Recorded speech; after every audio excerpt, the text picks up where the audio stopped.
Una riunione si è tenuta in prefettura in merito al controllo di vicinato nel comune di Agrigento, alla presenza del commissario straordinario del Libero Consorzio, del sindaco di Agrigento Miccichè, nel corso del quale è stata esaminata la situazione dell'ordine e della sicurezza pubblica nella città di Agrigento a seguito di numerosi atti vandalici avvenuti soprattutto nel centro storico in relazione anche alla presenza di elevati giovani che affollano nei fine settimana le strade e le piazze del centro storico. Nell'occasione è intervenuto il prefetto Maria Rita Cocciufa che ha illustrato la bozza di protocollo denominato il controllo di vicinato, proposto per la sottoscrizione tra il prefetto di Agrigento e il sindaco del comune di Agrigento, con l'adesione dei responsabili provinciali delle forze dell'ordine. Con il protocollo, strumento pattizio di sicurezza partecipata già adottato in varie realtà territoriali, si intende stimolare il coinvolgimento della cittadinanza, facendo leva sul senso civico,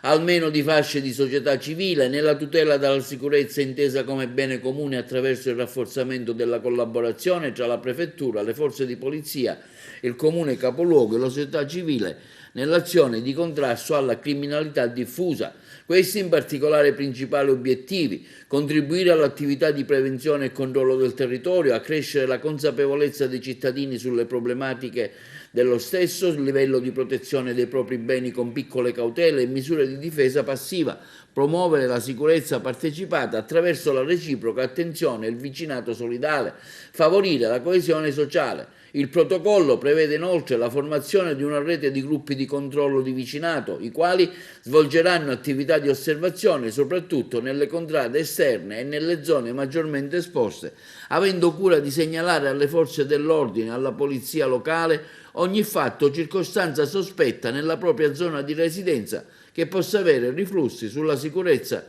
del decoro urbano e fenomeni di disagio sociale. Il modello che si intenderà sviluppare vuole costituire una strategia di intervento innovativa per il territorio agrigentino che, recependo le istanze della cittadinanza, ne intenderà cogliere i segnali positivi di volontà di partecipazione, veicolandolo in un'ottica di sicurezza integrata e indirizzandolo in un percorso di legalità diffusa. Queste attività potranno essere utili a incrementare il patrimonio di conoscenza delle forze di polizia statali e locali attraverso il contributo di notizie che potrà essere fornito nel rispetto delle procedure, competenze, responsabilità e ruoli dai cittadini attivi.